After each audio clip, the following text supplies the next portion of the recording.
है जीवन का तू ही, मंजिल है तू ही, मरकज़ है तू ही, मकसद है जीवन का तू ही, रहबर है तू ही, दिलबर है तू ही, गलती जब जब है तू ही, रहबर है तू ही, दिलबर है तू ही, गलती जब जब है तू ही,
एक मुस्लिम का काम है, जहां भी पर भी वो हो उसका ध्यान कहां पर जाएगा? ईमान के बानी और क़यामत करने वाले, ये है खुशी की बात। और जब शागिर्द आए हैं और शागिर्दों ने कहा है, कितने शागिर्द आए? लूका की इंजील में कितने लिखे गए हैं? कितने पढ़े अभी बोलिए? 70 शागिर्द। कितने? ध्यान से कलाम को सुना करें ताकि आपको याद रहे कि कलाम क्या पढ़ा है, क्या बात उस पर हो रही है, मेरी जिंदगी में उस बात की अहमियत क्या है। तो 70 लोग जो है बामुताबिक लूका की इंजील में कई 72 का लफ्ज भी आया हुआ है, लेकिन आज हम 70 पर ही जो है वो ध्यान लगाएंगे। 72 की बात में 70 शागिर्द खुश होकर वापस आए हैं और कहा है खुदा तेरे नाम से तो मजबूर की हमारे क्या है होते हैं। किसके नाम से? यीशु को क्या कह रहे हैं? तेरे नाम से। यीशु को क्या कह रहे हैं? ये बड़ी भेद की बात है, इसको सब किए। अब वो खुश है कि जो इख्तियार यीशु ने हमें दिया उसके वसीले से शैतान जो है, इब्लीस जो है, बदरुए जो है, वो भी हमारा हुक्म क्या करती है? मानती है। यीशु मसीह ने इस बात को समझा और उनको बयान दिया और यीशु मसीह ने जवाब दिया कि मैं शैतान को आसमान से बिजली की मानंद गिरते, मैंने आसमान से इसको देखा है, शैतान को बिजली की मानंद गिरते हुए देखा। जब यीशु मसीह ये बात करते हैं, उन्हें ये बताते हैं कि इस बात से खुश ना हो कि मैंने तुम्हें इख्तियार दिया और उस इख्तियार को तुमने इस्तेमाल किया और उस इख्तियार को तुम्हें खुशी मिली, बस बल्कि इस बात से पूछो कि तुम्हारे नाम कहां पर लिखे गए हैं? कहां पर लिखे गए हैं? जोर से बोलिए, कहां पर लिखे गए हैं? आपके नाम लिखे गए आसमान पर। क्या बोले लिखा गया है, ईमान है हमारा कि हम खुदा के लोग हैं, उसके लहू से खुले हुए लोग हैं, वो हमारा खुदा है, उसने हमें चुना है, हम उसके लोग हैं, हमारे भी नाम लिखे हुए। हालेलुया। जब आप ईमान के साथ के बात करते हैं, खुदा आपको सिखाता है, खुदा की डायरेक्शन को दुरुस्त कर देता है। इख्तियार पर नहीं कि जो इख्तियार आपको दिया गया है उसके वसीले से खुशी मत मनाओ, बल्कि इस बात से खुशी मनाओ कि तुम्हारे नाम आसमान पर। क्या कदस में से अगर आज मैं आपके सामने इस आयत को रखूं, लूका की इंजील उसका 10वां बाब 20वीं आयत कि आसमान पर तुम्हारे नाम लिखे गए, इससे खुश हो। मजबूत हमारा रास्ता बनेगा। हकीकी खुशी इख्तियार में नहीं बल्कि निजात में है। हकीकी खुशी किसमें है? इख्तियार में नहीं बल्कि निजात में है। जब 70 भेजे गए थे, उतना थोड़ा सा मैं चाहता हूं कि आप इस बात को समझे। ये जो 70 लोग भेजे गए थे जिनका जिक्र किया गया है, अगर हम उन 70 लोगों पर अपना थोड़ा सा ध्यान लगाएं तो कुछ चीजें जो है वो समझ पाएंगे।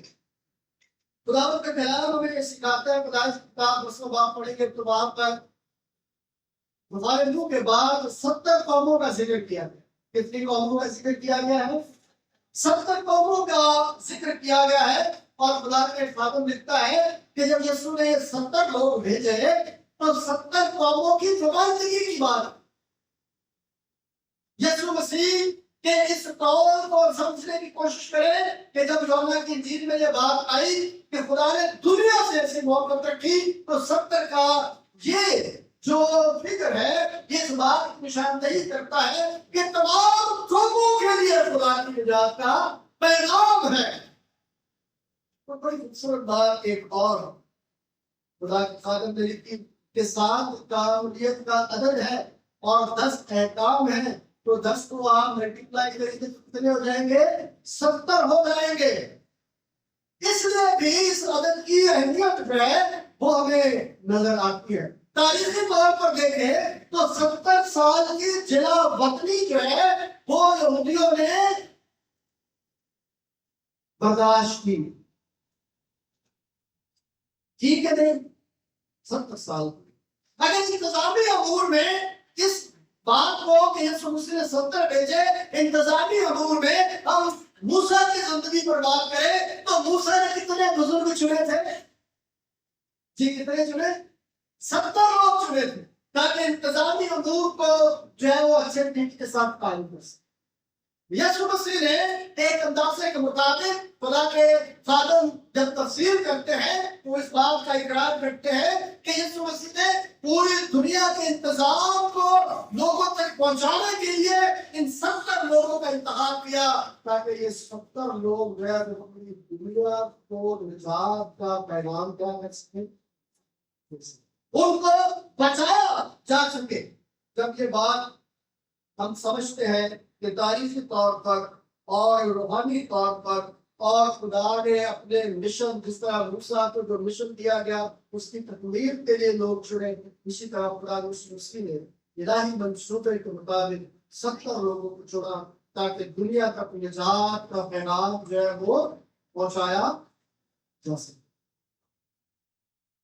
कलाम मुकद्दस में जब हम इस बात को पढ़ते हैं कि यीशु ने को बात जब ये कही तो क्या जब वो ये बात कर रहे हैं कि शैतान या बदलू है हमारे इख्तियार में है,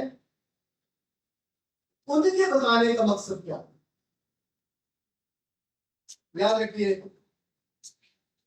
यहूदी, इब्रानी और कबाइल में इस बात को जाना और समझा जाता था कि इंसान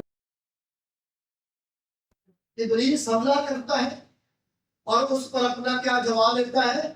कब्जा जमा लेता है।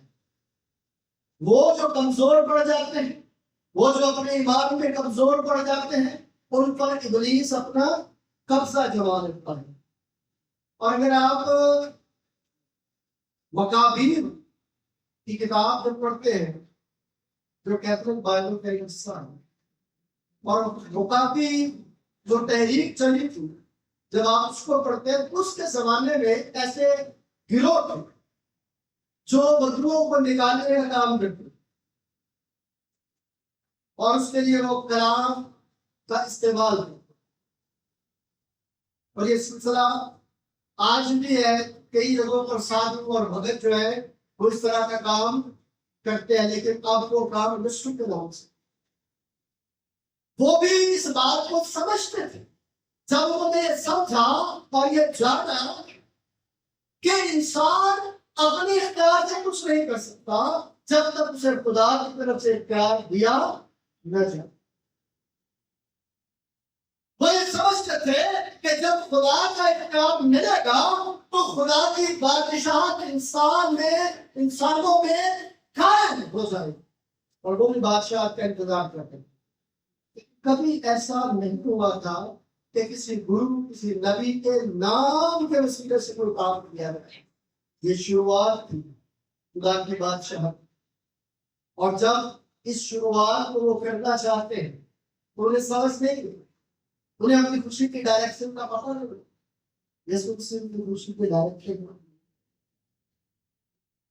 वो इंसान के नाम की तरफ तवज्जो रखते हैं कि हमने यीशु का नाम लिया और सारे काम हो गए।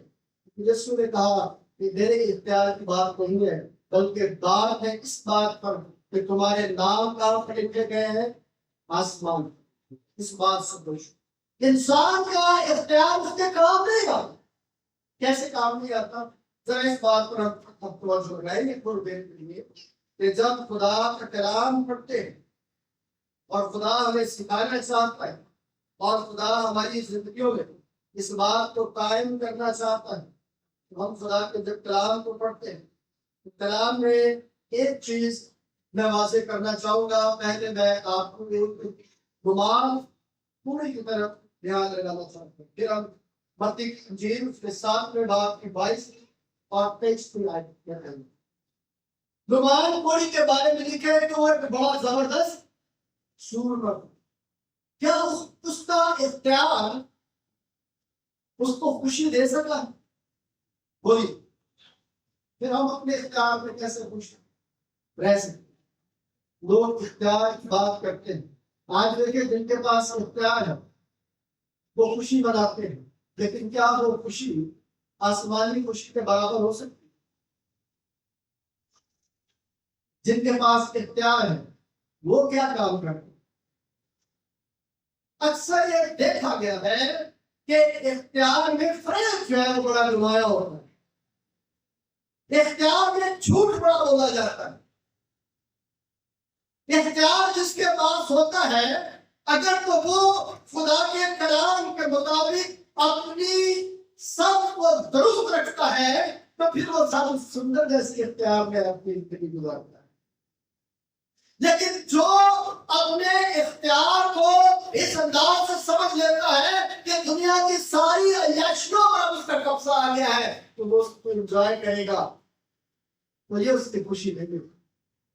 क्या उसकी खुशी जो है इसकी गुमान पूरी की उसकी तलवार में थी? उसकी खुशी उसके जोर में थी? उसकी खुशी उसकी फतवात में थी? बोलिए,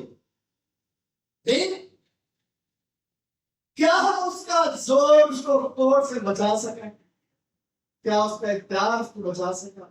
इसी तरह बात का हम इख्तियार पाने के लिए बुराइयां करते हैं, इख्तियार पाने के लिए दूसरे की क्या करते हैं, बुराइयां करते हैं, और फिर कहते हैं कि हमें आसमान में खुशी मिलती है। फिर कहते हैं कि हमारे नाम आसमान पर लिखे जाए। मुमकिन नहीं, मुमकिन है सब। उसका इख्तियार पाने के लिए मुझे कुछ करने की जरूरत नहीं है, वो खुद मुझे चुनता और इख्तियार दे देता है। बस वो ये कहता है कि क्या करो, इस्तेमाल। क्या करो, इस्तेमाल। हम उसका गलत इस्तेमाल करना शुरू कर दें। जिसके पास आ जाता है वो समझता है कि अब इस पर मेरा इख्तियार है, अब मैं इसे अपनी मर्जी के मुताबिक इस्तेमाल करूंगा। लेकिन याद रखिए, जिंदगी में खुदा के हुक्म में बख्शिश उसकी हरगिज़ भी नहीं है, चाहे कोई खादम ही क्यों ना हो, जो अपने इख्तियार को अपनी अय्याशियों के लिए इस्तेमाल करता है, जो अपने इख्तियार को अपनी खुशी के लिए इस्तेमाल करता है, जो अपने इख्तियार को खुदा के जलाल के लिए इस्तेमाल न करता। नुमान को अगर खुशी हकीकी नहीं है तो किस बात में? इस बात में कि खुदा ने उस पर क्या किया है, फजल किया है, और उसने उस फजल को कबूल। एक और कदम आगे बढ़े, ज़कई को देखें। उसके पास ताकत थी, जाकिर था। इसके पास भी ताकत है, ये भी जाकिर है, जबरदस्ती टैक्स वसूल करने वाला। कई लोगों से टैक्स वसूल करता है, नाजायज भी करता होगा, इस तरह उसने इकरार किया। क्या उसका पैसा है, उसका रुतबा है, वो उसको हकीकी खुशी दे सका? वो तो खुशी तलाश करने के लिए यीशु को देकर सकता है।